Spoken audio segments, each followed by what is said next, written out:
តើធ្វើដូចម្តេចអំពីការបរិច្ឆេទពីការភ្នែកជីតាគុំជំរុញឲ្យអាពាហ៍ពិពាហ៍នៅឡើយទេខ្ញុំអាចនឹងធ្វើសង្គ្រាមនៅថ្ងៃស្អែកជាមួយនឹងការបរិច្ឆេទពីការភ្នែករបស់ខ្ញុំសមរភូមិអាស្រ័យលើចរិតសូមចាំថាអ្នកអាចលាក់អត្តសញ្ញាណរបស់អ្នកប៉ុន្តែមិនមែនដោយគ្មានការទទួលខុសត្រូវទេ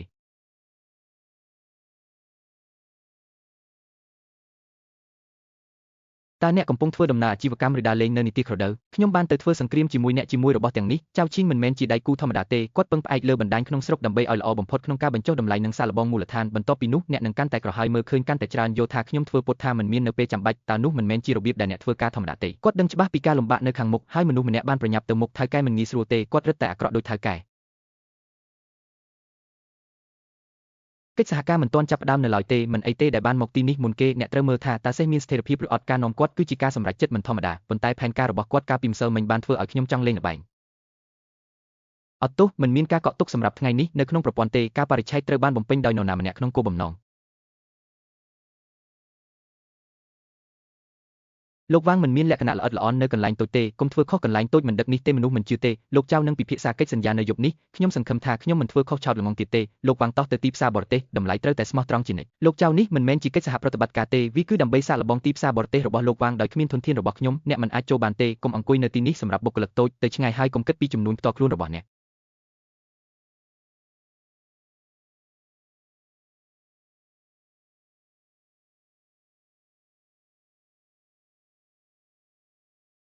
លោកចៅនេះគឺជាភាពស្មោះត្រង់របស់អ្នកសម្រាប់កិច្ចសហប្រតិបត្តិការមិត្តរបស់លោកវាងនិយាយដោយផ្ទាល់គុំយកវាដោយផ្ទាល់មកទីនេះចុះហត្ថលេខាលើកិច្ចសន្យាអ្នករាល់គ្នានឹងក្លាយជារបស់ពួកគេនាពេលអនាគតសម្ពាធតម្លៃ30យើងទទួលយកហានិភ័យទាំងអស់រយៈពេលកាន់នេះនឹងត្រូវពន្យាពេល3ខែលោកចៅខ្ញុំមិនអាចចុះកិច្ចសន្យានេះបានទេប្រសិនបើអ្នកមិនអាចចុះហត្ថលេខាកុំចាក់ចេញពីយប់នេះហើយនិយាយយឺតកុំខ្ចីថែមទៀត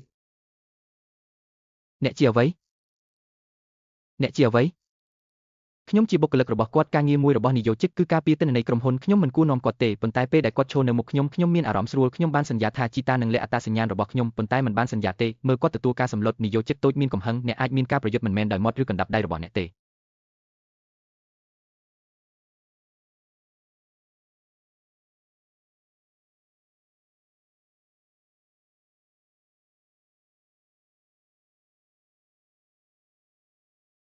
មិនអាចមើលឃើញលោកវាងនៅតែលាក់អ្នកជំនាញជុំវិញគាត់នៅពេលខ្ញុំវេកញែកអ្នកមិនអាចលេងខ្ញុំបានទេនៅពេលអ្នកមិនសមហេតុផល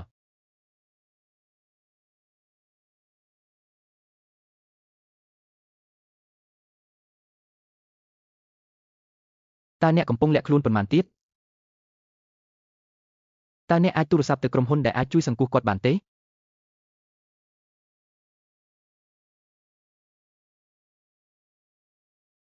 លោកវាងប្រសិនបើប្រាក់បញ្ញើសន្តិសុខមិនអាចត្រូវបានរំលាយក្នុងរយៈពេល3ថ្ងៃលំហូរសាច់ប្រាក់ជាបន្តបន្ទាប់នឹងរឹតបន្តឹងខ្លាំង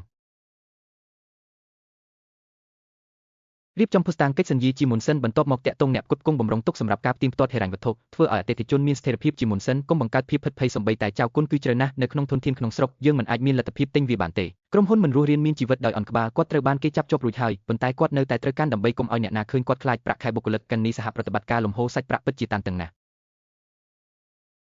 ញ៉ាំអ្វីមួយប្រសិនបើថៅកែបែកបាក់ចៅគុណមិនចាំបាច់ធ្វើចលនាទេក្រុមហ៊ុនត្រូវបានបញ្ចប់មុនគេអ្នកគិតថានេះជាផែនការរបស់យ៉ាវខង្ខាគឺជាធនធានមួយកាន់នេះគឺជាខ្សែសង្វាក់ផ្គត់ផ្គង់ប៉ុន្តែខ្ញុំមកក្រុមហ៊ុននេះគ្រាន់តែបញ្ជាក់ថាវាមិនអាស្រ័យលើគ្រួសារជាងទេឲ្យខ្ញុំមួយថ្ងៃហើយខ្ញុំនឹងពិនិត្យមើលអ្នកផ្គត់ផ្គង់តើអ្នកមានសិទ្ធិអ្វី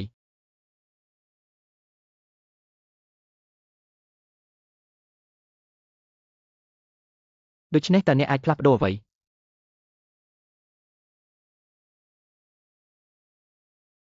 យ៉ាងហោចណាស់ខ្ញុំអាចបើកឡានបាន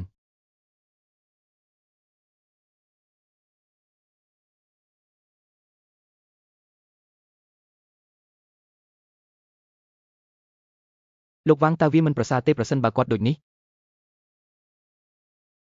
ចុះហត្ថលេខាលើគាត់ការស្ដារអ្នកផ្គត់ផ្គង់ខ្ញុំក៏អាចជួយអ្នកសម្របសម្រួលបញ្ហាប្រាក់បញ្ញើសន្តិសុខនេះមិនមែនជាកិច្ចសហប្រតិបត្តិការទេត្រូវបានជាប់គាំងអ្នកណាផ្ដល់ឲ្យនៅក្នុងអាជីវកម្មគ្រាន់តែសង្កត់លើគាត់នឹងត្រូវជាប់នៅចំណុចដែលមិនមានការចាក់ចេញប៉ុន្តែខ្ញុំបានធ្វើការអំពាវនាវនោះគាត់លែងជាបុគ្គលិកធម្មតាម្នាក់ឈ្មោះជេនហាតធានខ្ញុំមិនចង់សួរនរណាម្នាក់ទេខ្ញុំមិនចង់ឲ្យជេនហៅសិនឃើញខ្ញុំខ្មាស់អៀនខ្លាំងពេកទេបុគ្គលិកតូច